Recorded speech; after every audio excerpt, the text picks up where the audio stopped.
This program is presented by University of California Television. Like what you learn? Visit our website or follow us on Facebook and Twitter to keep up with the latest UCTV programs.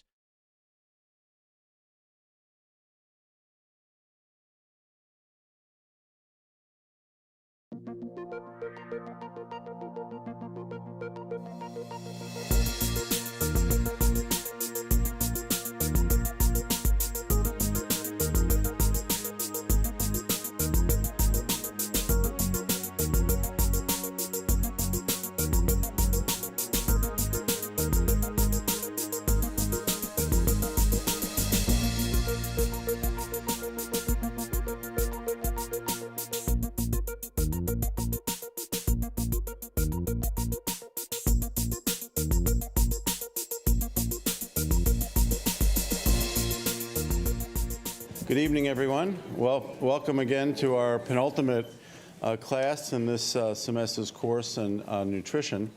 A reminder that next week we'll be talking about vitamins and minerals and vitamin and mineral supplements, so please join us for that last class. Dr. Jeffrey Tice will be the professor joining us that evening. Tonight we have what I guess for some of you has been the lecture you've been waiting for since the beginning. Dr. Lustig gave a similar lecture in 2009. Little did we know at the time that it would have 3.5 million downloads since then, but it was in this room at a course very similar to this that I also chaired. And it's really, I think, changed his life more than anything else. But I think the hope is that it's also changed the field and the topic and the policies and the politics of what we're going to talk about tonight. Many of you know Dr. Lustig is an internationally known neuroendocrinologist in pediatrics. He trained for part of his time at UCSF, then went back east to do clinical neuroendocrinology and came back to UCSF in 2001, where he's continued to do his clinical science on factors that control appetite, particularly the interaction between the hormones of insulin, leptin, ghrelin, and appetite control and the metabolic syndrome and obesity. More recently, in part around the time of the video and certainly in the 4 years since, Rob has become an international leader in the efforts to improve our nutrition, not only in the United States but around the world. He's focused a larger part by putting a real microscope on the issues of fructose and sugar in general and refined foods in general, the relationship to dietary fiber, and many of the other topics that we've been talking about over the course of the course. Rob just returned from Europe this morning. In fact, arrived here at 5 o'clock this evening. We think he had dinner. We know he hasn't had sleep. It's 4 o'clock Europe time for him, so this was really a heroic effort. Our fingers were crossed that all the flights would be on time, and I'm very pleased, more than you can imagine, that he's here tonight, because I didn't want to give this lecture as well. But in addition to his work, Rob recently took a sabbatical in order to further this work and spend a large part of that time at Hastings School of Law, getting a Master of Studies in Law. And part of his aspiration, I think, is really to add his legal training now to his science and medical training to continue to advocate for good nutrition around the world. So we're very anxious to hear about his newest thoughts on this topic. We've entitled the talk the same title as his best-selling book, Fat Chance, and added the subtitle Fructose 2.0. Rob?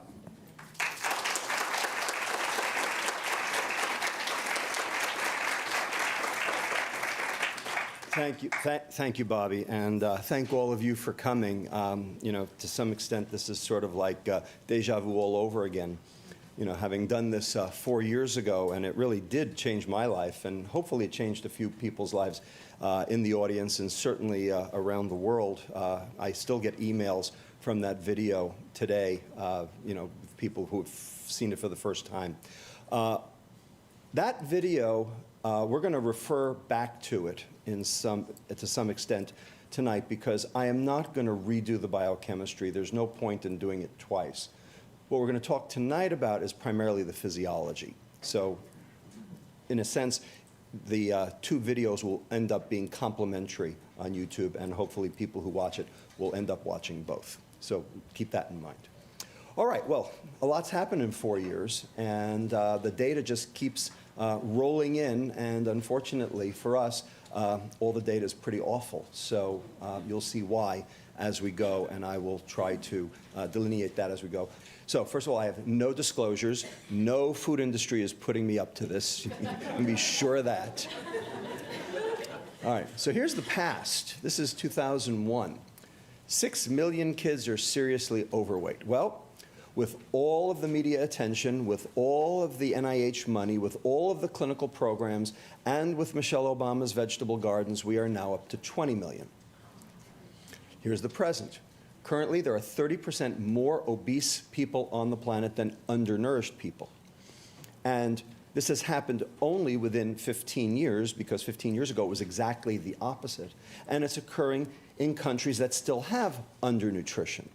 So how do you explain that, other than to say, that can't be behavior, that's got to be an exposure? This looks like any standard pandemic, influenza, typhoid, etc. This looks like a microbial phenomenon rather than a behavior phenomenon. We're going to go there. 366 million diabetics walking the earth. That's 5% of the world's population, and they are chewing through all the healthcare resources. This was just 3 months ago. Diabetes costs the U.S. $245 billion. Now, if we could recoup even a fraction of that, we wouldn't even need health care reform. In fact, it's been suggested that we wouldn't even need financial reform. Okay, 41% rise in 5 years. This is going up so fast, it makes your head spin. And here's the future if we do nothing. Experts predict 165 million Americans, 42%, will be obese by the year 2030. 100 million Americans, that'll be 33%, will have diabetes by 2050. But fear not, because it won't really matter, because Medicare will be broke by 2026. So, as the soup Nazi once said, no health care for you. Okay, well, the fact of the matter is, I'm going to be 69 in 2026, and I want my friggin' Medicare. And so should you all. The point is, we have to do something different. And you know the old adage, right? The definition of insanity is doing the same thing over and over again and expecting a different result. Well, I am here to tell you, for the last 30 years, we have done the same thing over and over and over again, and there has been no change in the result. So we have to rethink this. We have to reframe the argument, and that's what we're going to try to do tonight. And I'm going to do it right now. So here's the way people view this issue. This is a Venn diagram of all the adults in America. 30% obese over here and 70% normal weight over here. And everybody assumes that the problem is this group over here, because 80% of the obese population is sick in some fashion, with type 2 diabetes, lipid problems, hypertension, cardiovascular disease, cancer, dementia, non-alcoholic fatty liver disease, polycystic ovarian disease, et cetera, et cetera. So if you do the math on this, that's 80% of 30% of 240 million, that's 57 million sick, and it's those 57 million that are bankrupting the country. And so it's the obese person's fault only. And that's the way everyone views this. This is wrong. This is a mistake. This is a disaster, actually, because it's not correct. Here's the real story. In fact, 20% of the obese population is completely metabolically normal. They have normal insulin dynamics. They don't get sick. They will live a completely normal life, die at a completely normal age, cost the taxpayer nothing. They're just fat. Conversely, up to 40% of the normal weight population have the exact same metabolic dysfunction that the obese do. They're just normal weight. And so they don't even know they're sick until it's too late. Because normal weight people get type 2 diabetes, they get hypertension, they get dyslipidemia, they get cardiovascular disease, they get cancer, they get dementia, et cetera, et cetera. And so when you do the math on that, that's another 67 million. So that's actually outclassing the obese. And so the total is 124 million. That's more than half of all of America. Now, you may remember HIV. Remember HIV? When did HIV become a public health crisis? In the 80s. No, not in the 80s. In 1991. 1991. 1979, patient zero, so we first learned about the diagnosis. Throughout the entire 80s, it was all about the gays and the addicts. And it was always, well, it's their problem, their personal responsibility, their behavior, their fault. And then something happened in 1991. Anybody know what it was? Magic Johnson. Magic Johnson got HIV. And all of a sudden, everybody went, holy mother, you know what? And everybody realized, you know what? Everyone's at risk. And all of a sudden, it became a public health crisis. So when does a personal responsibility issue become a public health crisis? And that's what we're going to talk about tonight, because this is a public health crisis. Here's the slide that demonstrates the phenomenon. So here are two equally weighted adult men. Which one's healthy and which one's sick? Anybody know? The one on the bottom is sick. Right, he's sick. Why? All that visceral fat, all that fat surrounding the organs. See, this guy over here, he's got big love handles, but, so what? In fact, this is perfectly healthy. It's no problem, because subcutaneous fat is actually kind of good for you. There are actually studies that show more subcutaneous fat, more longevity. Whereas this stuff, this is the bad stuff. This is the poison stuff over here. So the fact is, standing on a scale doesn't tell you where your fat is. What does? Well, your waist circumference is a good start. And then there are some lab tests you can do as well. The bottom line is, there are a lot of normal weight people who have this phenomenon called TOFI. Thin on the outside, fat on the inside. Okay? Probably some right here in the audience. And they get type 2 diabetes, they get dyslipidemia, they get hypertension, et cetera, et cetera. You get the picture? Everyone's at risk, because everyone's exposed. The question is, what is it you're exposed to? Because obesity is not the problem. It never was. They want you to think it's the problem, but it ain't the problem. Okay? What is the problem? Metabolic syndrome is the problem. The cluster of diseases that I've just described to you, because that's where all the money goes. Obesity costs almost nothing. Metabolic syndrome is 75% of all healthcare costs today. And there's the list right there. Everybody with me now? Okay. Do I have your attention? Okay. So how does this work? So this actually is a redundancy from the previous YouTube video, so I apologize for that. It has to do with how you view the question of obesity and what does it mean.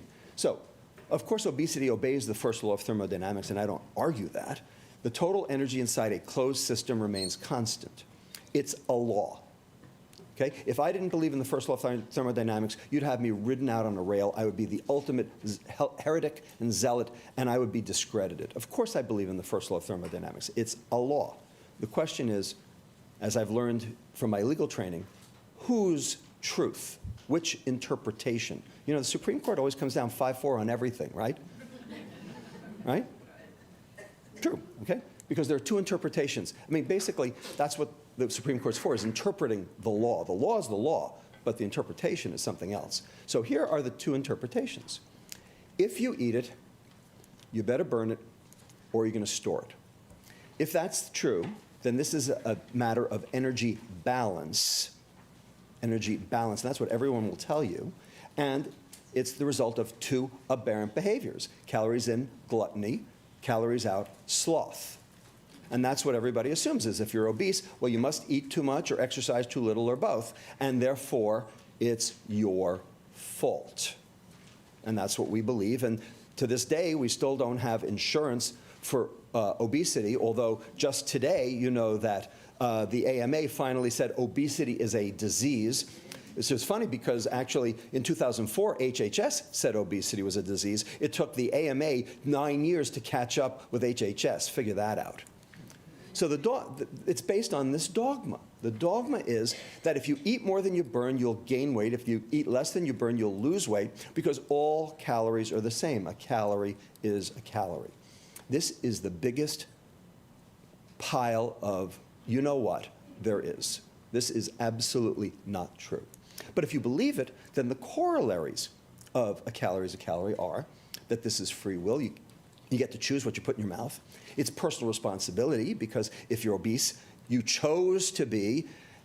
Gluttony and sloth, that's your problem, and diet and exercise will fix it. That's what everyone believes. From a calorie is a calorie. And who says that a calorie is a calorie? Well, the food industry says a calorie is a calorie, and that's because it serves them well. So this is the fiction.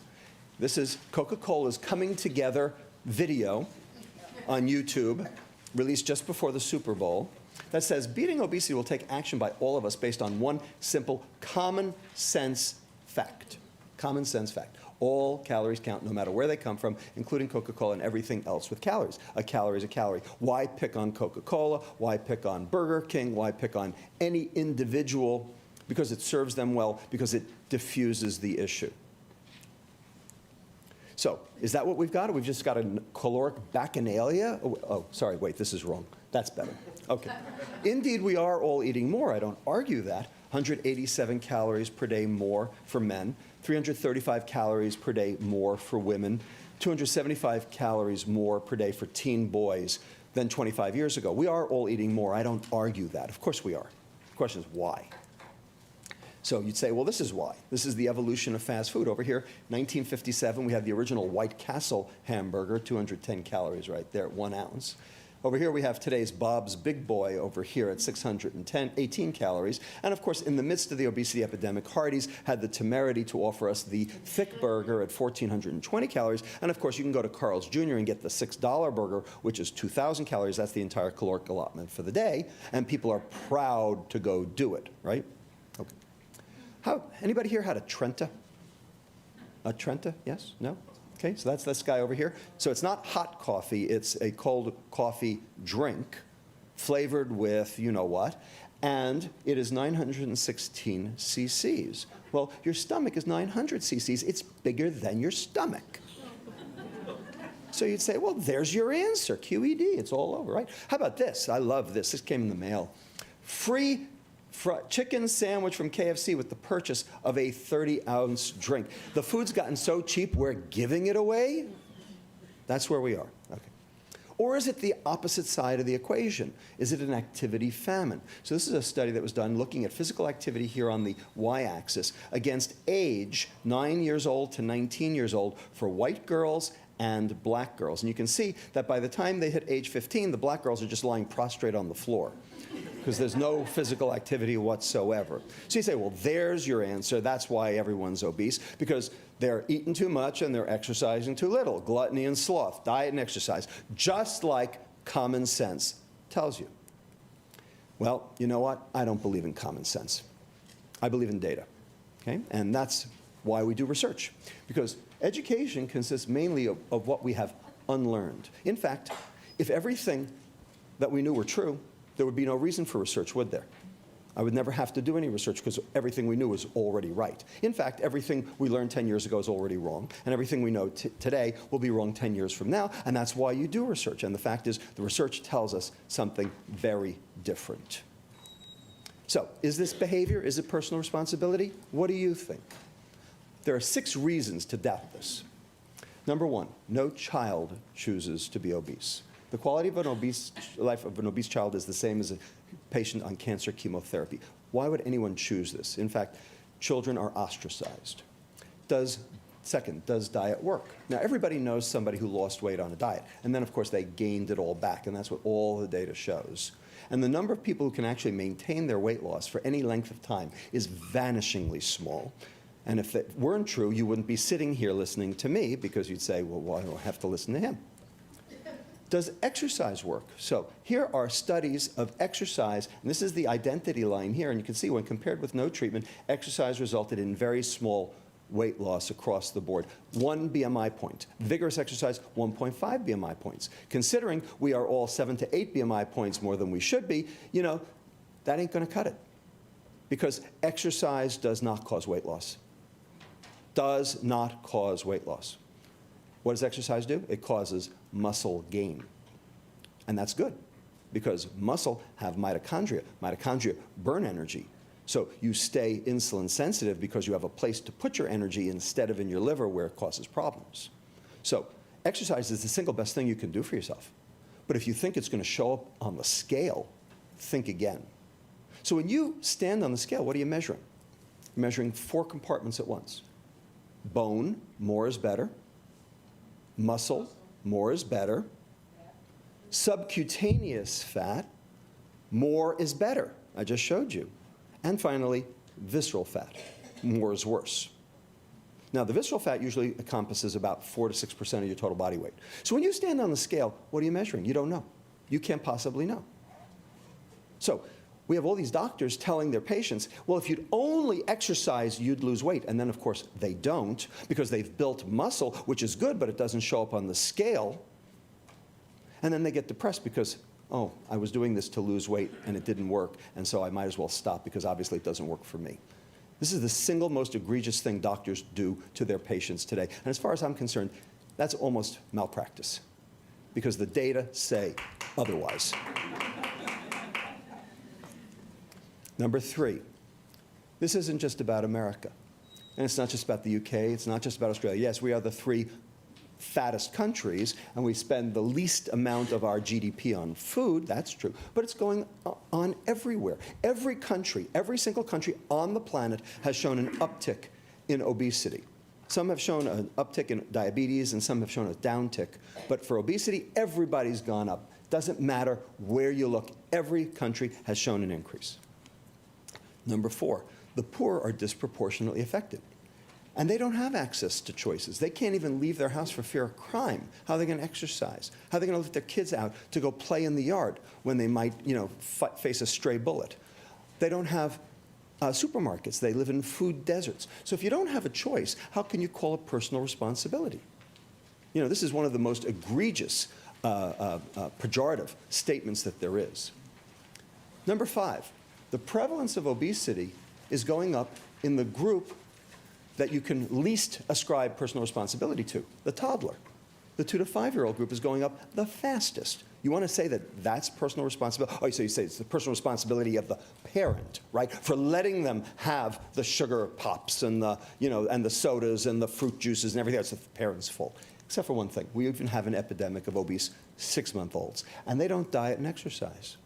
So any hypothesis you want to proffer, you have to explain this as well. And it's even worse than that, because we have obesity in newborns.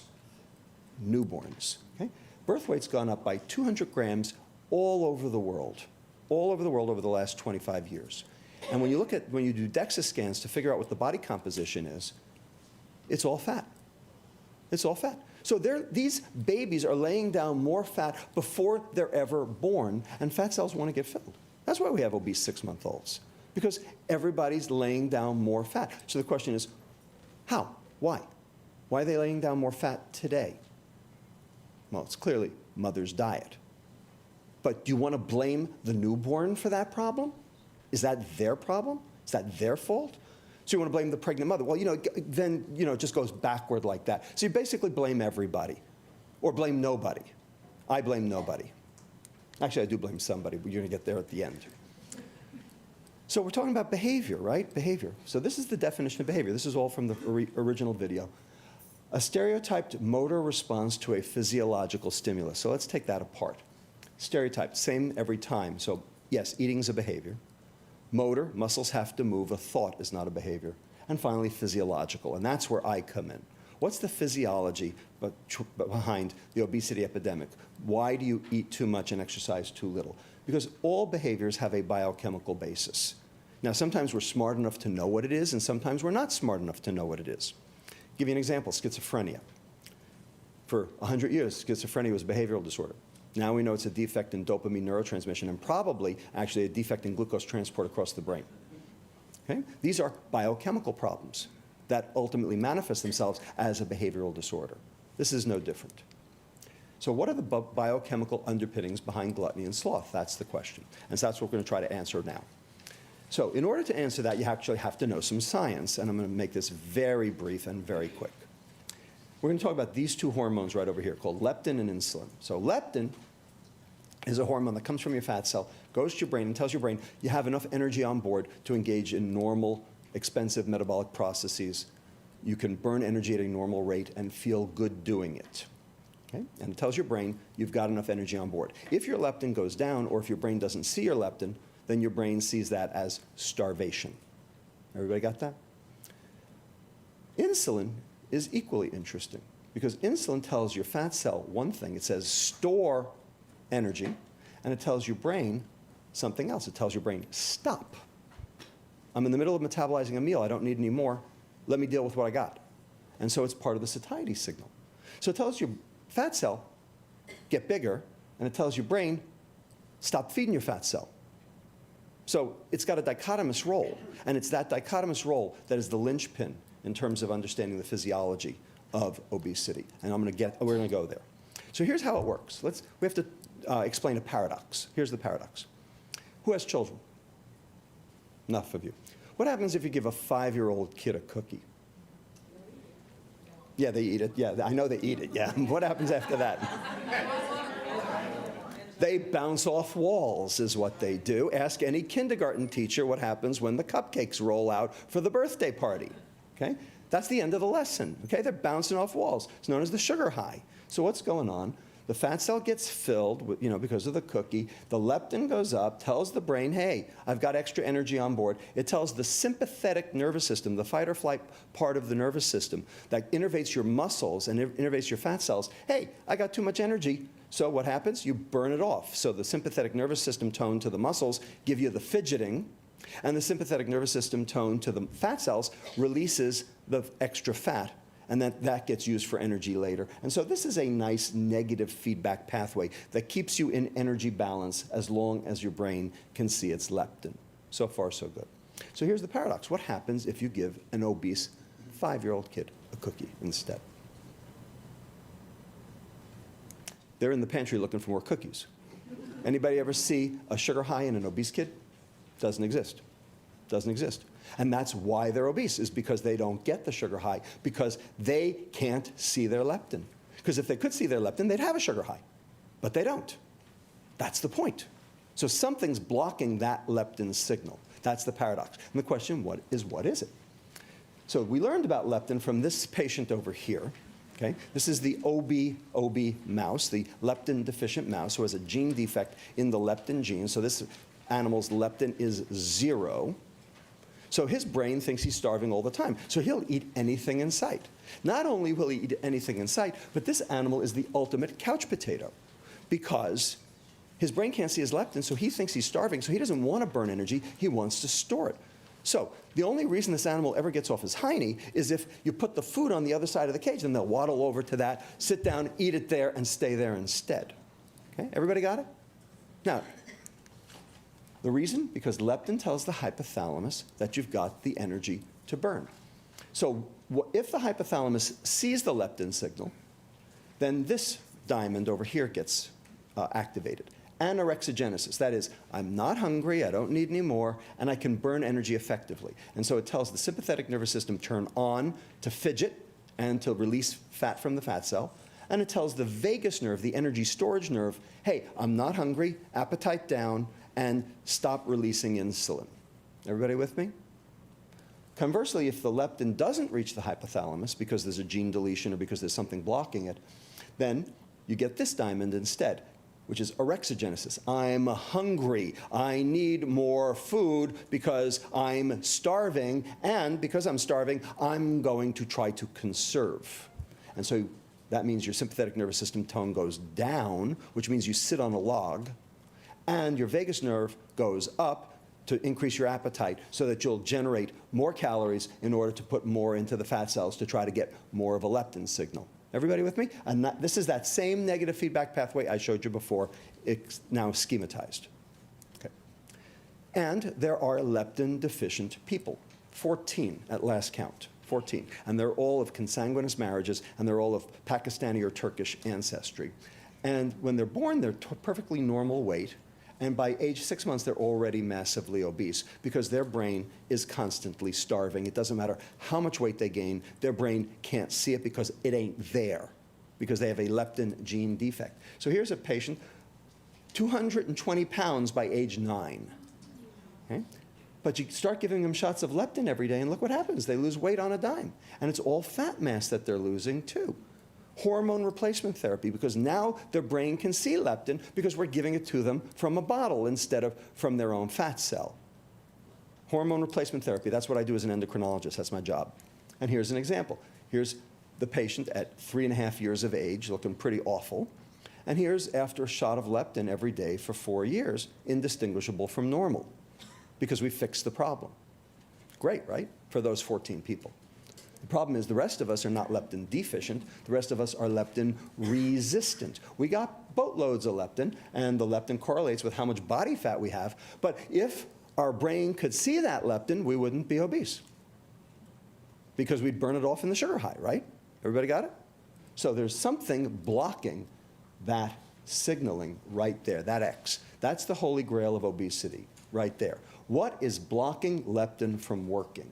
Because if your hypothalamus can't see it, then you're in this box over here, and you can see things just go in the wrong direction, and there's your gluttony, and there's your sloth. So this is all biochemical. So what role does insulin play in this leptin debacle? That's the question. Remember I told you, insulin tells your fat cell one thing, and your brain the exact opposite. It tells your fat cell store, and it tells your brain stop. That's the problem. So this is the patient that got me started in obesity research now 18 years ago when I worked at St. Jude Children's Research Hospital in Memphis. This was a 15-year-old boy who weighs 364 pounds in this photo. And at age 7, this kid was perfectly normal weight for height. And then he developed this brain tumor sitting in the middle of his energy balance pathway. And he required surgery and he required radiation to kill this astrocytoma, tumor of the brain. And he started gaining weight at the rate of 30 pounds per year nonstop for 8 years until he was 364 pounds and I saw him. Okay, everybody with me? Now, this form of intractable obesity due to a brain lesion, now that area of the brain that controls this energy balance is dead. So you can have all the leptin in the world, but if those neurons are dead, your brain thinks you're starving because it can't transduce that signal. So this is called hypothalamic obesity, and this is how I got started in obesity research many, many years ago. Okay? So the question is, how does this happen? Well, here are two different hypotheses. This hypothesis says, well, you damage the hypothalamus and you get obesity because it releases a satiety center. So now you become hyperphagic, except the data actually doesn't support that. The data does not support that there's hyperphagia, that there's too much food intake. It actually supports that there's too little burning is what it shows. And that the obesity occurs, and then because of the obesity, you have to secrete more insulin to tend all that fat. And so that the insulin here is a result of the obesity. But there's this other hypothesis over here that says that damage to the hypothalamus, yes, it leads to obesity, but because it turns on that vagus nerve, because you can't see your leptin. And when you turn on the vagus nerve, that tells your pancreas to release more insulin, and that extra insulin drives energy into fat. Energy deposition, not energy balance, because of the high insulin, and the insulin is driving the obesity. So which is true? Well, if this is true, nothing I can do about it, because I can't fix a brain. If this is true, it gives me a place I could potentially intervene, right between the vagus nerve and the pancreas. And we have a drug that does that, and it's called octreotide, and it's an endocrine drug that I know how to use. And so we ask the question, if we take these kids who have this intractable obesity due to brain tumors, and we give them this drug to suppress their insulin, might it help? That was the question. So here's that same patient I showed you, 364 pounds, and here he is a year later at 326, first time he took a picture with his shirt off. So he did pretty well. Okay, I'm going to show you the pièce de résistance over here. This isn't even my patient.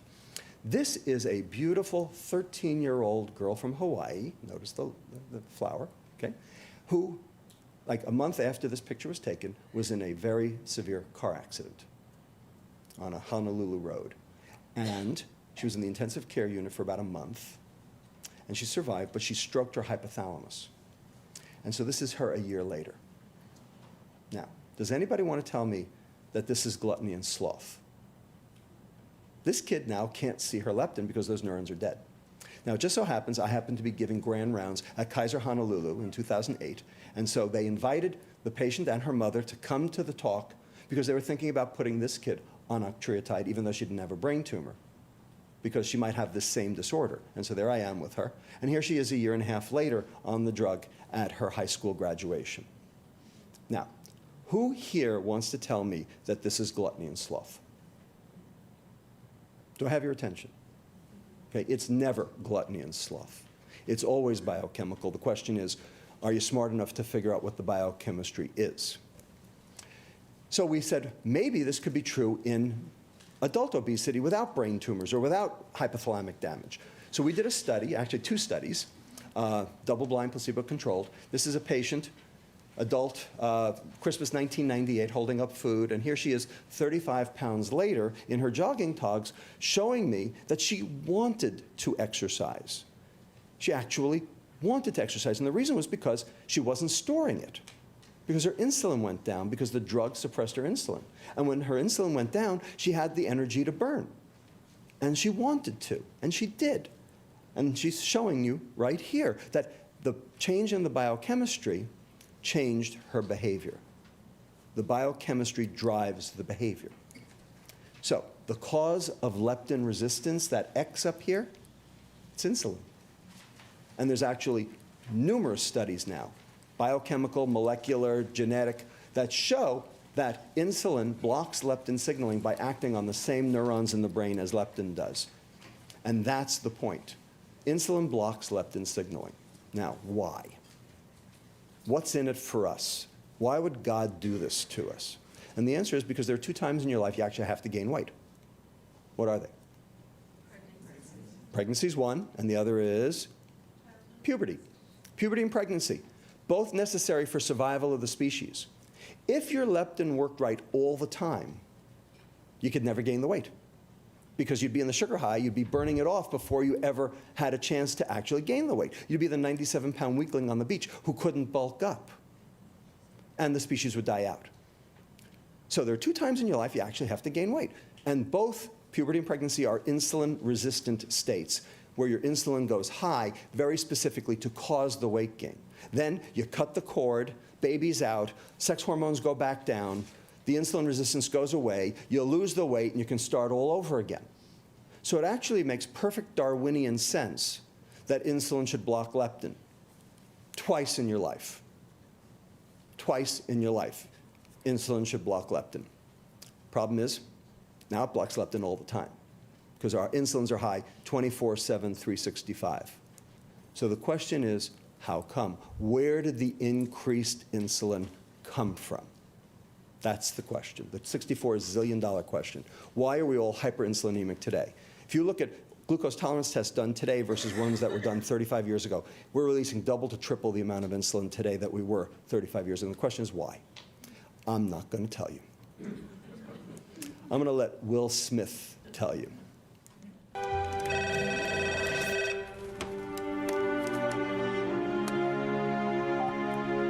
What? Guess I owe you some answers, Hoss. Oh, what, you feeling chatty all of a sudden? Sorry, I can't talk right now. I got some secret cases of my own I'm working on. I hate to tear you away from your video game. All right, I'm hanging up.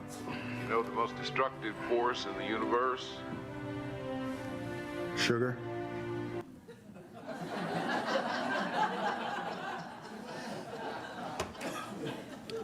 You know, if Hollywood knows this, why don't you? Indeed. He's got it right. Okay?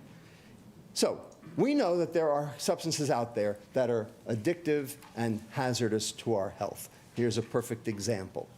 And we regulate it. Well, guess what? It's not the only one. This is too. And I'll show you why. So these are the 2 papers, popular press items. This was from the New York Times Magazine in 2011, Is Sugar Toxic? From Gary Taubes, based on our work here at UCSF. And this was a comment that we had in Nature last year that got quite a bit of heat, more than light, unfortunately, called The Toxic Truth About Sugar, that I wrote with my colleagues here, Laura Schmidt and Claire Brindis at the Institute for Health Policy Studies. So, hazardous to your health. And the reason is because that common sense notion, a calorie is a calorie, it ain't true, because a calorie is not a calorie. So what are we talking about? Here we're talking about this stuff called high fructose corn syrup. 55% fructose, so they say. There are actually some studies that suggest that dispenser sugar, like from McDonald's or Burger King or 7-Eleven, might actually have 65% fructose sometimes. And that would be a problem. But most of the time it's 55%. 1 glucose, 1 fructose. 6-membered ring, 5-membered ring. Now, this stuff is essential for life. Every cell on the planet utilizes glucose for energy. It's so important that if you don't eat it, your body makes it. That's how important it is. This guy over here is completely vestigial. There's not one biochemical reaction in the body that requires it. But it's very sweet, and we like it a lot. The question is, what do we do with it if we don't need it for any biochemical reaction? That's one of the key questions. But over here is sucrose. This is table sugar, cane sugar, beet sugar, the stuff you put in coffee. 1 glucose, 1 fructose, O-glycosidic linkage linking the two. The enzyme in your intestine, sucrase, cleaves this in about a nanosecond. So when you absorb the two moieties, they're exactly the same. And that's what all the data say, is that they're exactly the same. High fructose corn syrup and sucrose are metabolically equal, metabolically bad, metabolically equally bad. Okay? And this is what our consumption of fructose, so double it for sugar, has done over the last 100 years. So our ancestors getting fruits and vegetables out of the ground with the occasional honey got about 15 grams of fructose per day. Prior to World War II, with the nascent candy and soft drink industries in the country, we got up to about 20 grams per day. By 1977, we got up to 37 grams per day. This is just before high fructose corn syrup invaded our shores at 8% of total caloric intake. By 1994, we were up to 55 grams a day. That was 10% of total caloric intake. And adolescents currently consume 75 grams per day. That's 12% of caloric intake. And 25% of adolescents consume 100 grams of fructose per day.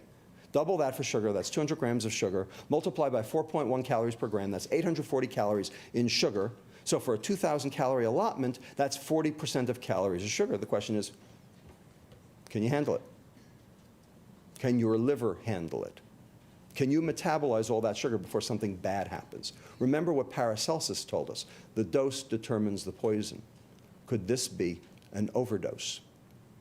And could that be hazardous to your health? Indeed. So as far as I'm concerned, our entire food supply has been adulterated, fructosylated, because of the addition of fructose for palatability, especially with decreased fat, and also sensibly as a browning agent, because food browns better, right? You paint it on your barbecue ribs to brown it better, right? And the caramelization, actually, you know, we like that. And the removal of fiber for shelf life and freezing. We also have substituted trans fats, but those are coming down because we know those are poison, although they're still legal and they're still on the generally recognized as safe list at the FDA. Figure that out, because we know they're poison. Now, does sugar cause obesity? Yes, no. Food industry will tell you everything causes obesity, and you know what? They're right. It's true. Because if you look at this study from Mozaffarian at Harvard School of Public Health, looking at what foods cause the most weight gain, potato chips and French fries. Indeed, I agree with that.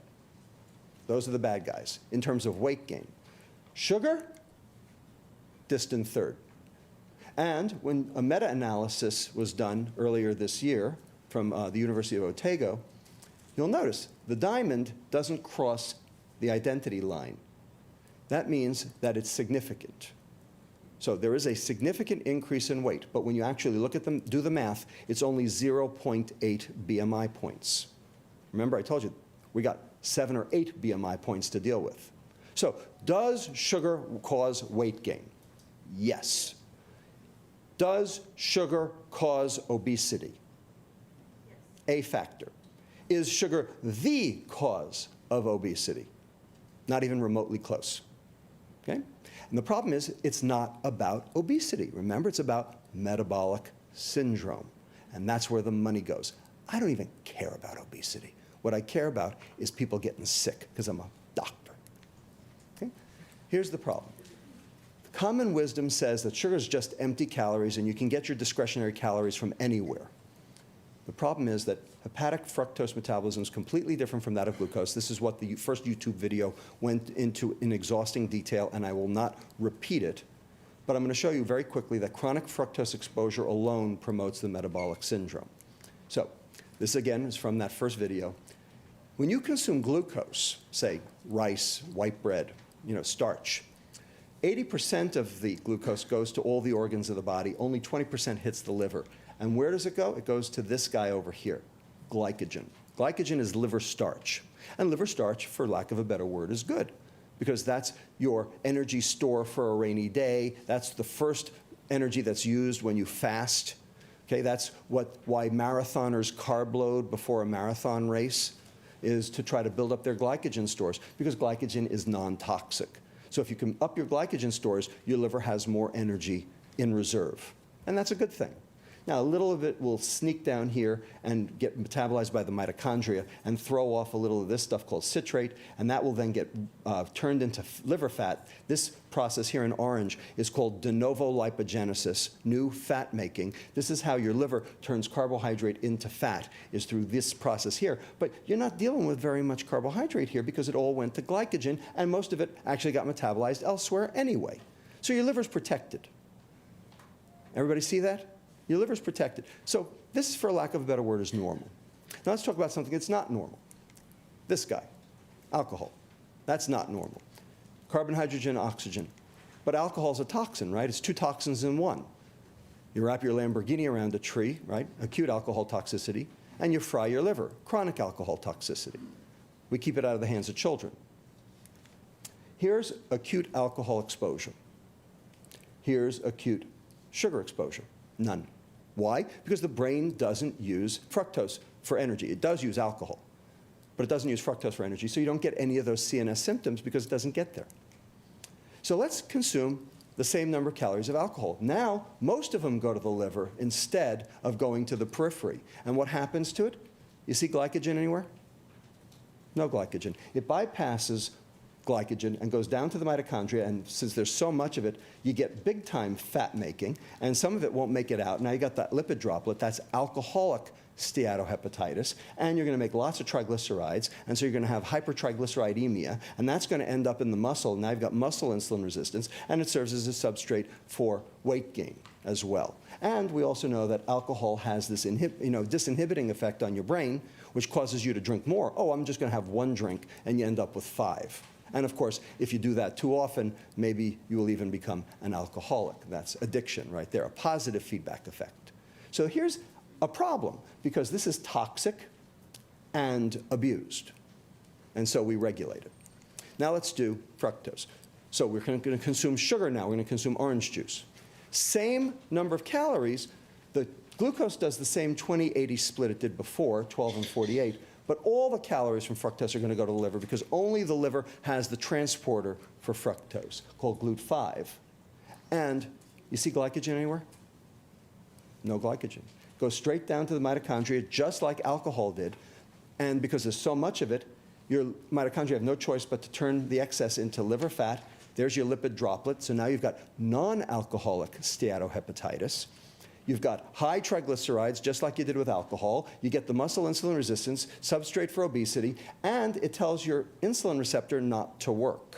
So now you've got liver insulin resistance, which makes your pancreas have to make more insulin in order to make the liver do its job. Now the high insulin goes to the brain, blocks leptin, and now you can't see your leptin. So what does it do? It makes you think you're starving.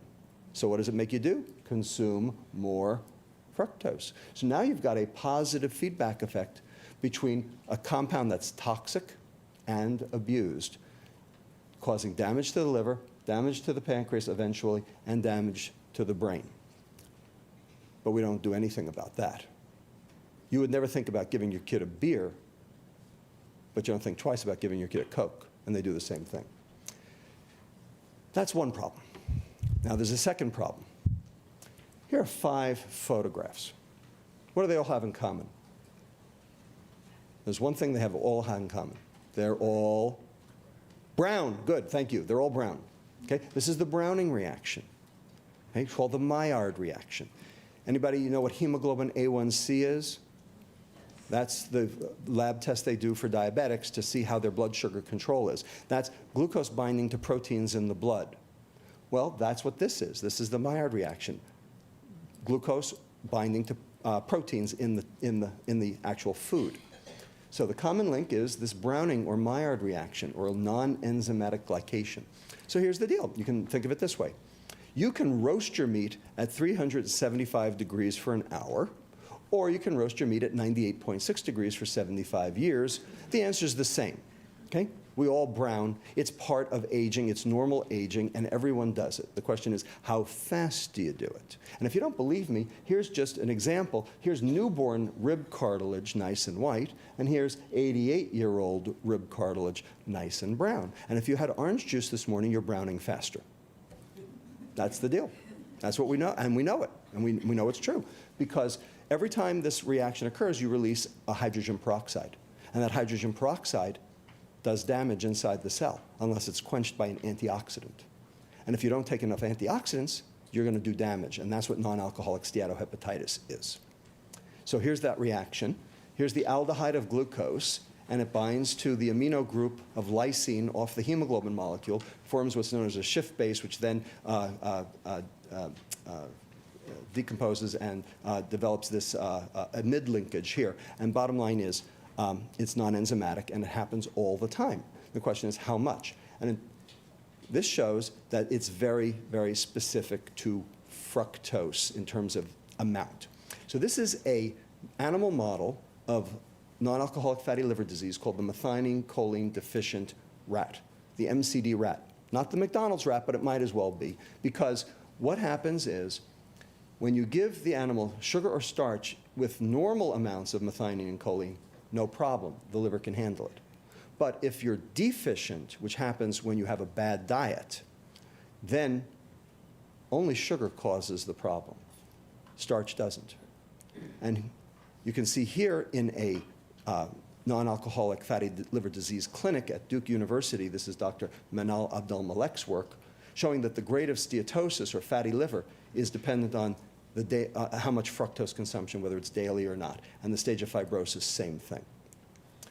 Okay, so two problems: fatty liver and cell aging. So far, so good? All right, so now we're going to get into the weeds. So here are the 10 most obese states in the nation. Anybody surprised? Anybody from any of them? I used to live in Memphis. You know what I'm talking about, right? North Carolina, you know what I'm talking about, right? I'm telling you, it's those ribs. Yeah, I know. All right, 10 most obese states. Here are the 10 laziest states in the nation. What's going on over there in Nevada? I guess you can only burn so much energy going like this. Here are the 10 most unhappy states in the nation. Here's the adult diabetes rate. Here's the adult heart disease rate. And finally, here's soda per capita consumption. Now, what do you see? Pretty significant overlap, wouldn't you say? Yeah? Well, now this is correlation, not causation. And I'm very clear on the difference. We're going to talk about the difference. Okay? So the question is, which direction does it go? Is it that soda causes heart disease and diabetes, or is it that people with heart disease and diabetes like to drink soda? You can't tell. Because it's one snapshot in time, you can't tell which way the data went. True. Here's what's happening worldwide. So this is global consumption of sugar and sugar crops. Here we are at 629 calories availability here in blue. And here's the rest of the world. Now, the American Heart Association says 150 to 200 calories in added sugar per day, right here, this color, blue. How many countries are above that? How about all of them? In fact, that's why diabetes is skyrocketing everywhere. So here's world sugar consumption tripling over the past 50 years. Per capita consumption, notice Brazil. Brazil used to be a poor country. They were always a sugar exporter, but they couldn't afford their own sugar. But now they can because they're a brick country, right? They sell Embraer jets and biodiesel and, like and World Cup, and all that stuff. And the fact is that Brazil now has the highest increase in rate of prevalence of type 2 diabetes in the world. It doesn't have the highest prevalence. That's reserved for Saudi Arabia, Kuwait, United Arab Emirates, Qatar, and Malaysia. Why them? Why do they have the highest diabetes rates in the world? No alcohol. No alcohol. But they got soft drinks like they're going out of style. Why? Because it's hot, and the water supply is a question mark, and no alcohol. This is their reward. Now, the difference is alcohol, for lack of a better word, is self-limiting because you end up under the table. But soft drinks, you can drink them all day, right? And they do. And that's why they have diabetes. Now, how do I know that the sugar caused the diabetes? Because correlation is not causation, but we have causation too. And this is our work, just came out 3 months ago, very proud of it. Sanjay Basu, one of my colleagues at Stanford Prevention Institute, and I took 4 databases and melded them together. We took the Food and Agriculture Organization, or FAO, statistics database from the World Health Organization, which for the whole decade, 2000 to 2010, which has food supply as total calories, fruits excluding wine, oils, roots, tubers, pulses, nuts, and vegetables, meat, cereals, and sugar, sugar crops, and sweeteners as separate items. We then linked that to the International Diabetes Federation statistics database for diabetes prevalence worldwide for the decade. And then we linked that to the World Bank Gross National Income database to control for GDP, urbanization, and aging. And then we linked that to a physical activity database to control for physical inactivity. And we asked the question, what about the world's diet predicts diabetes prevalence change over time worldwide? That was our question. Everybody with me? Okay. So here's what we did. 204 countries. We had complete data for 154. The 50 that we did not use were no different from the 154 by a very fancy set of statistics. And we did a lot of statistics. This is called an econometric analysis. Now, a standard percent versus percent would be called an ecological analysis. This is not an ecological analysis. This is an econometric analysis. This actually won 2 economists Nobel Prizes for being able to predict stock market crashes, okay, based on what's happening before to predict what happens after, okay, because there's causational inference in this. Generalized estimating equations with a conservative fixed effects approach called the Hausman test, a hazard model to control for selection bias called the Heckman test. This is the important one. Since we had the whole decade, we didn't have a snapshot. We had the movie. And you can learn a whole lot more from a movie than you can from a snapshot, can't you?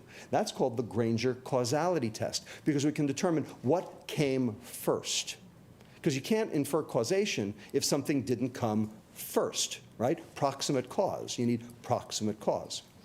And period effects to control for secular trends. So we did all this really, really neat statistical analysis, and Sanjay Basu is an absolute genius. And what we did was we controlled for GDP, obesity, urbanization, aging, and physical activity. So the question was, is it the obesity, or is it something specific in the food supply? That was the question. So during the decade, diabetes prevalence rose from 5.5 to 7% worldwide. Not good. And here's the effects model. Sugar, sugar plus controls, plus period. Bottom line, remember that diamond? It can't cross the identity line? Well, it doesn't. It's very significant. In fact, for every 100 calories, you increased your diabetes prevalence worldwide by 0.8%. And here's the adjusted association when you took all the factors into account between sugar availability and diabetes prevalence. Here's what you need to take home. This is the take-home slide. Only changes in sugar availability predicted those changes in diabetes prevalence worldwide. Only. If you consumed 150 calories extra per day in total calories, diabetes prevalence only went up by 0.1%. Nothing. But if those 150 calories happened to be a can of soda, diabetes prevalence went up 11-fold, 1.1%. And we're not consuming 1 can of soda per day, we're consuming 2.5. So that's 2.4%. Given that American diabetes rates are 8.3%, that means that 26% of all diabetes in America today is due to sugar and sugar alone. Not due to obesity, not due to total calories, sugar and sugar alone. You want to do something, you want something actionable, you want something that's going to change how much money we spend so we can salvage Medicare? Here it is. And of course, our government is doing absolutely nothing. Okay? Our data show that 25% of diabetes worldwide is explained by sugar. And more importantly, this is causation. Because these data meet what's known as the Bradford Hill, the Austin-Bradford Hill criteria for what we call causal medical inference. Now, what does that mean? It means that you can show dose effect, you can show duration effect of sugar on diabetes, and you can show, most importantly, directionality. That is, those countries where sugar went up showed an increase in diabetes rates. Those countries, the few of them where sugar went down, showed decreased diabetes rates, and precedence. 3-year time differential. So every country, when their sugar went up, 3 years later you saw the change in diabetes in either direction. That's causal medical inference. Now, it's not scientific proof. So there are different kinds of proof. There's anecdotal data, which of course is absolute garbage, and you can't do anything with that because an N of 1 means nothing. Then there's correlation, but correlation suffers from this directionality question, which came first, because it's a snapshot and you can't tell. Then there's this thing called causal medical inference. We're going to talk about that right now. And then there's this thing called scientific proof that everybody keeps harping on. So, in medicine today, what percentage of what we know is scientifically based, evidence-based, scientific proof, randomized controlled trials? That's the standard. How much of what we know, what percent of what we know today is due to scientific proof? What do you think? Want to give me a percentage? 10. Good, 10. 10% of what we know is due to randomized controlled trials. That means 90% of what we know is causal medical inference. So here's a question. What level of proof do you need? You tell me. Who here believes in global warming? Why? Got any proof? Causal inference. Can you do a randomized control trial and show me that that's what's going on? No. Who here believes that football trauma causes Alzheimer's? How come? You got proof? No, it just seems it has to be baked around. Causal inference. Who here believes that tobacco causes lung cancer? How come? You got proof? Who's done the randomized control trial where you take naive people and expose them to cigarette smoke for the next 50 years and see what their lung cancer rates are?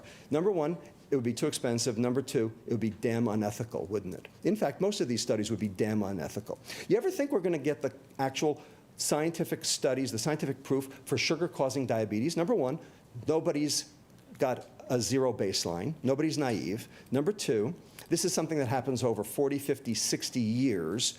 How are you going to keep people on the same diet for that long? And how are you going to figure out what they actually ate when we can't even figure it out after one day?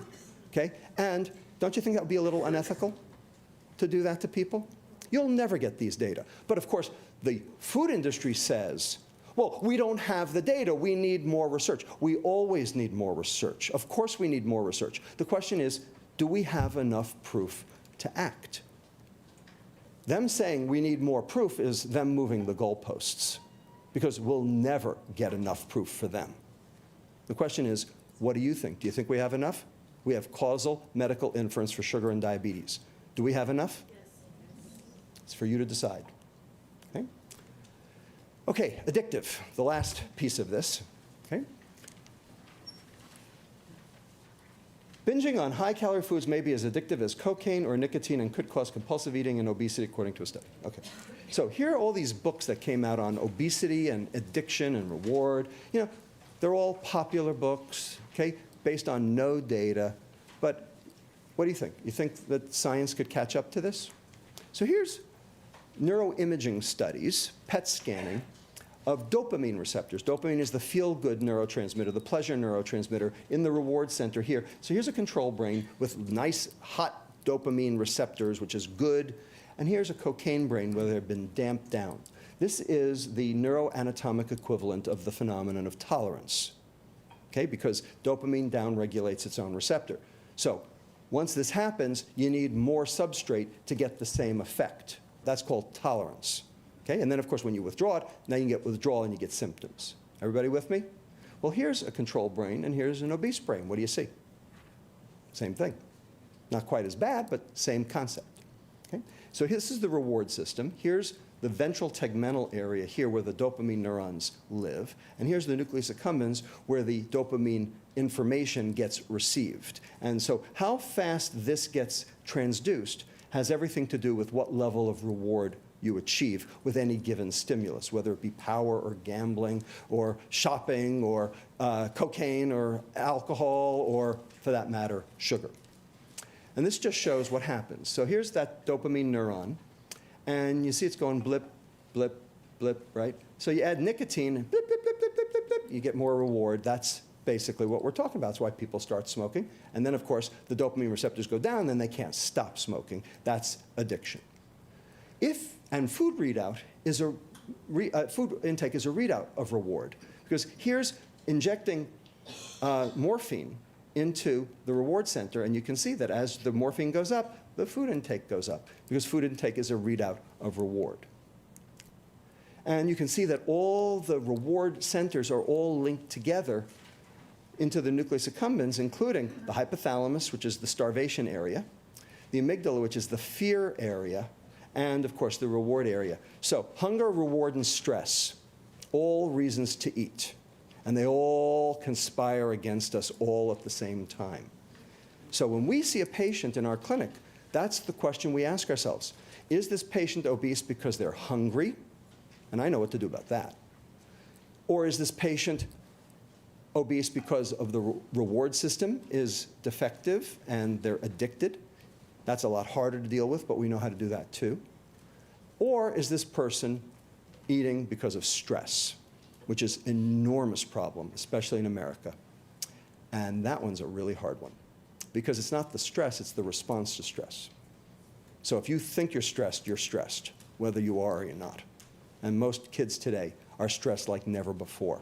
And do you know what stresses them the most? Facebook.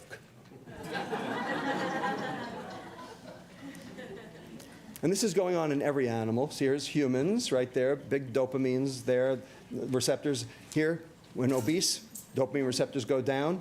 Here are bonnet macaques, same thing. And here are rats, same thing. Bottom line, obesity means downregulation of dopamine receptors, which means you need more food to get the same level of reward, or you might as well crawl in a hole and die. Okay, that's what it's all about. So these people are eating because their brain says they have to. So the question is fast food addictive? What do you think? Yes. Yes? No? What do you think? Yes. Okay, so we actually looked at that question. So everybody familiar with this book? Yeah. Michael Moss put this out. Salt, Sugar, Fat, How the Food Giants Hooked Us, right? This is wrong. This is a mistake, because there's one thing not on the list. What's missing? Caffeine. Now we've got fast food. Okay, salt, sugar, fat, and caffeine, right? So the question is, of these four, which are addictive? Let's talk about salt. Is salt addictive? Nope, it's not addictive. In humans, the threshold is physiologically fixed. Higher levels are attributable to preference, but you can alter that preference. Lots of people do, especially when they have to go low salt for some reason. And we know, because we take care of a disease in endocrinology called salt-losing congenital adrenal hyperplasia, where their kidneys are losing salt nonstop. But when we give them the salt-retaining hormone that works in the kidney called aldosterone, their salt intake goes way down. And if they were addicted, that wouldn't happen. So when we fix their physiology, their preference gets a lot better. So salt, not addictive. Now let's take fat. Is fat addictive? What do you think? No. Nope. Rodents binge but show no signs of dependence. And in humans, they always binge on high-fat, high-carb, or high-sugar items, like pizza and ice cream. You don't binge on high-fat per se. Otherwise, the Atkins diet would have everybody addicted, and they'll tell you, they're losing weight. How could they lose weight if they were all addicted? Energy density actually has a stronger association with obesity and metabolic syndrome than fat does. So, fat, not addictive. So we're left with these two. Caffeine, oh man, caffeine's addictive. And if you take my Starbucks away from me, I will kill you. Okay? Model drug of dependence, gateway drug, in fact. Dependence shown in children, adolescents, adults. 30% who consume it meet the DSM criteria for dependence. And physiologic addiction is well established with the headache and the task performance and everything else. Mega addictive, okay? But do you see anybody going out and regulating Starbucks or Pete's or anything like that?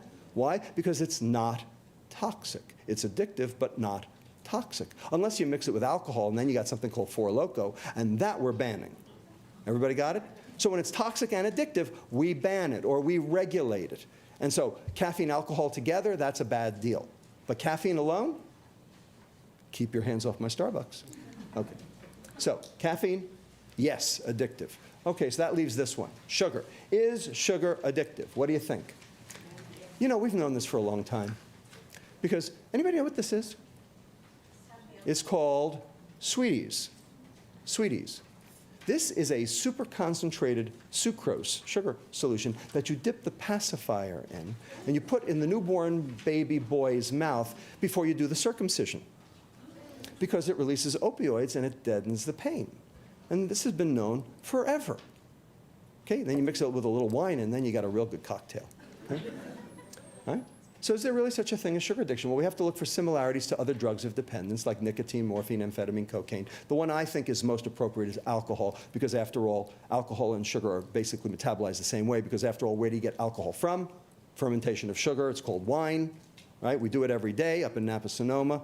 The big difference between alcohol and sugar is that for alcohol, the yeast does the first step of metabolism called glycolysis. For sugar, we do our own first step. But after that, when the mitochondria see it, it doesn't matter where it came from.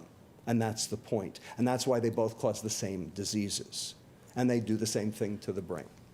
So for the criteria for addiction in animals are binging, withdrawal, craving, and then this one down here called cross-sensitization with other drugs of abuse. That means that if you expose an animal to one drug of abuse, like cocaine, for 3 weeks and addict them, and then you expose them to a second drug they've never seen before, like, say, amphetamine, they're addicted to the amphetamine even though they've never seen it before, because the dopamine receptors are already downregulated because they're the same dopamine receptors. Everybody got it? Okay? And so, does sugar do this? Absolutely. QED, slam dunk, sugar's addictive in animals. What about humans? Who saw this movie? Right? Did you like it? Yep. More or less? I have a big problem with this movie. Because if you watch the movie, his doctor, Morgan's doctor, keeps saying, you got to get off this high-fat diet, high-fat diet, high-fat diet, high-fat diet, high-fat diet. Not the high-fat diet. It's the high-sugar diet. High-sugar diet. That's what caused all the problems. So, can sugar be addictive? Watch. I was feeling bad in the car. Feeling like... Sorry. Really.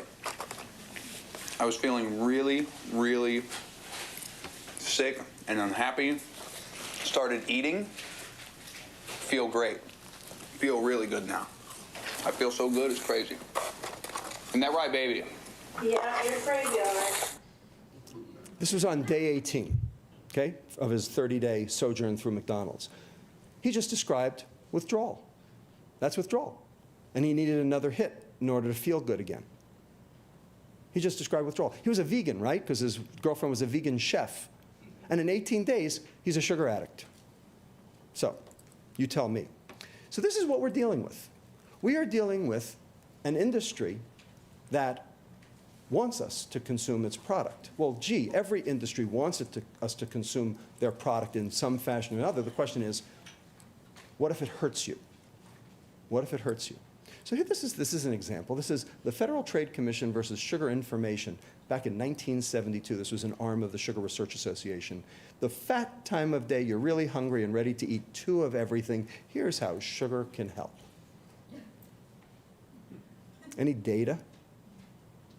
They're allowed to do it. They can advertise any way they want. Okay? They're allowed. Okay? How about this one? The birth of the Uncola. Why we have the youngest customers in the business from 7-Up. You okay with that? But this is what, this was going on. How about this one? This was in Publix, supermarket chain in Florida, just a year ago. Drinks are on us. Publix is rewarding top grades with free apple juice and soda. Students, we salute your thirst for knowledge. Well, the American Heart Association gets it. And I am a proud member of the American Heart Association because they get it. The fat hypothesis has been debunked, and they have taken it back. 2010, American Journal of Clinical Nutrition, Krauss et al. Okay? But this is dietary sugar intake and cardiovascular health. I was a co-author of this and very proud to have been so. And we recommend a reduction in sugar consumption from 22 teaspoons of added sugar per day down to either 9 for males or 6 for females. That's a reduction by 2/3 to 3/4. How are we going to do that? How are we going to ever accomplish that? Especially since we don't even know we're consuming it. Because only 1/3 of our total added sugar intake comes from sugar-sweetened beverages like soda, juice, sports drinks.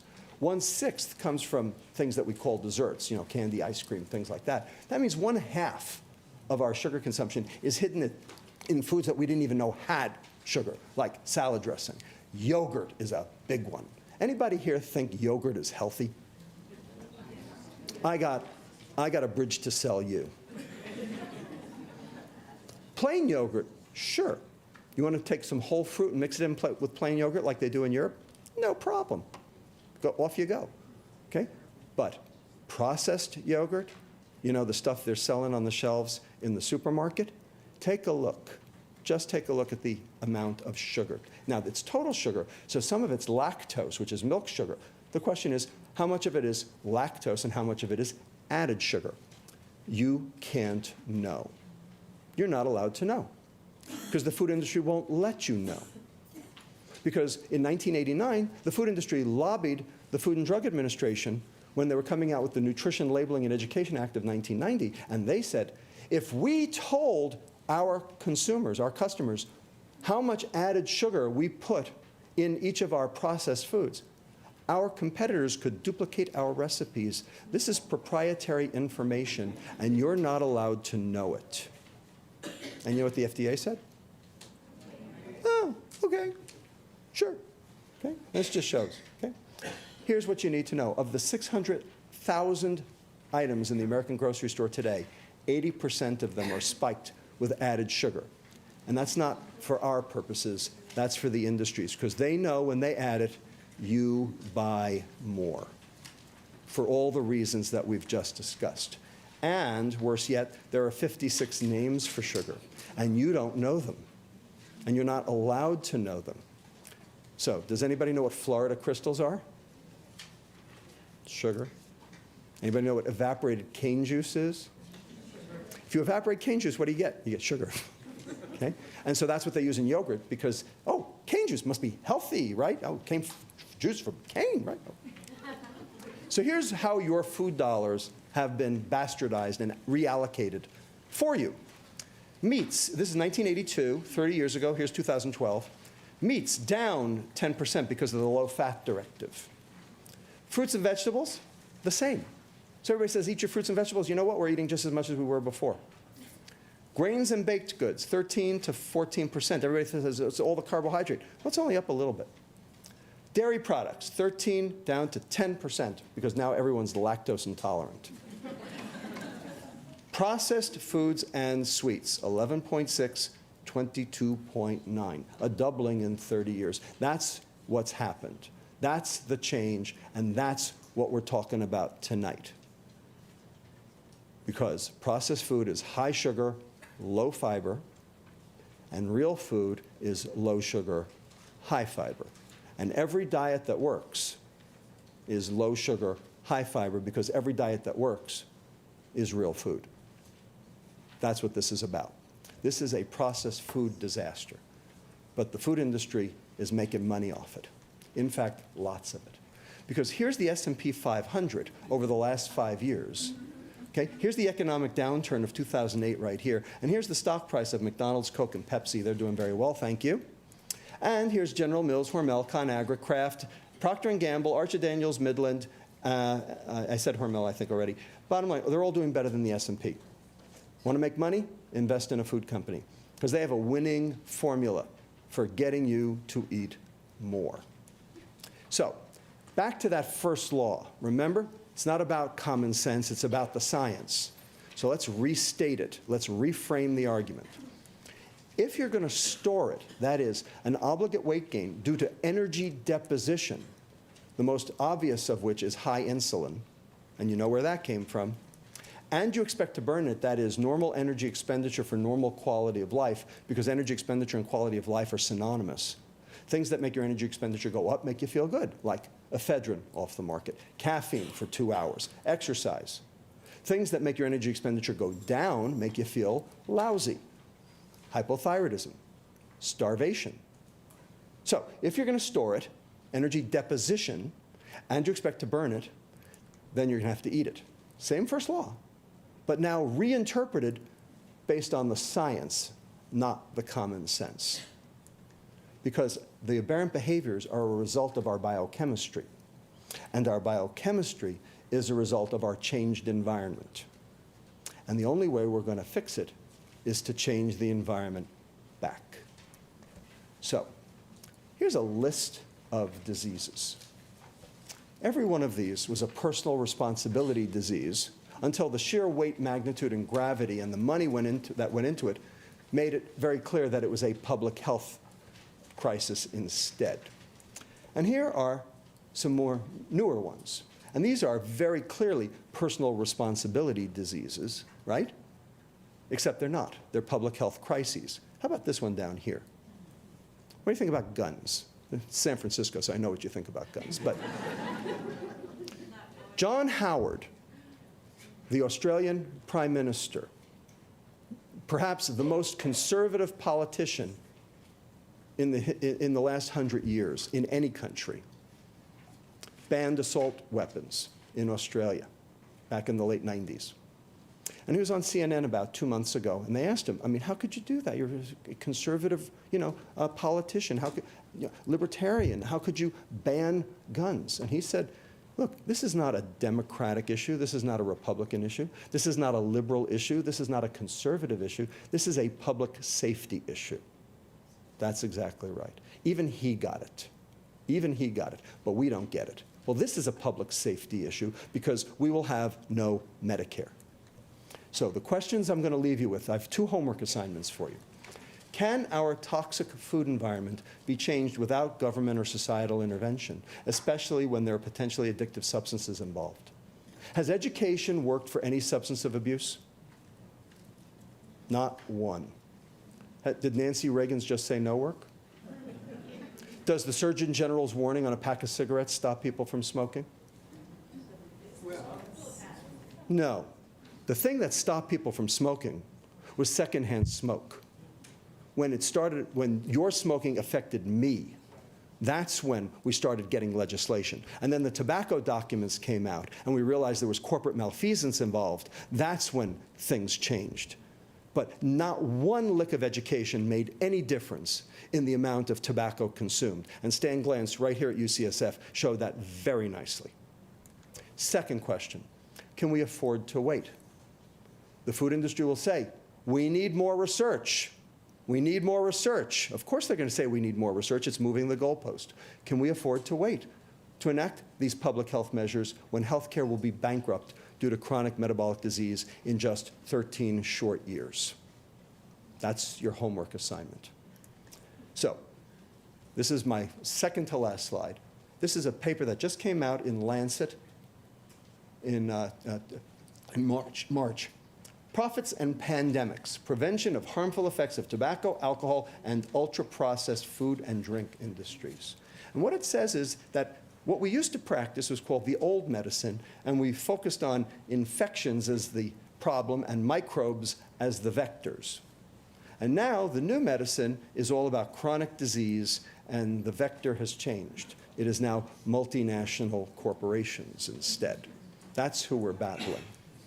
So for further reading, I refer you to a whole bunch of academic articles, and more academic articles, and more academic articles, and more academic articles, and more academic articles, and finally, non-academic, if you choose to pick it up, Fat Chance, which was written for the public, but really, to be honest with you, I wrote it for doctors. My publisher says, you cannot write a book for doctors, we won't publish it. I said, okay, fine, I'll write it for the public.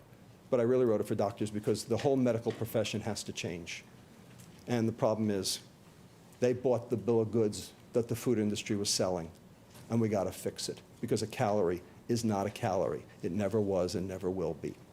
So, lastly, we have started a nonprofit very specifically to provide medical, nutritional, and legal analysis and consultation to promote personal and public health against big food, called the Institute for Responsible Nutrition. There's our website, and contact me if you would like any more information. So I want to thank my collaborators here at UCSF, the Weight Assessment for Teen and Child Health Clinic, where we do the actual on-the-ground, boots on the ground changes in people's lives to actually make kids better. Stanford Prevention Institute, my colleague Sanjay Basu, who is an absolute genius. Touro University, my colleague Jean-Marc Schwartz, who's a card-carrying fructose biochemist and vetted all the biochemistry on this. Kathy Mulligan at UCSF Clinical Translational Sciences Institute, who is my right hand. Berkeley Department of Nutritional Sciences, and also my colleagues Claire Brindis and Laura Schmidt at the Institute for Health Policy Studies here at UCSF as well.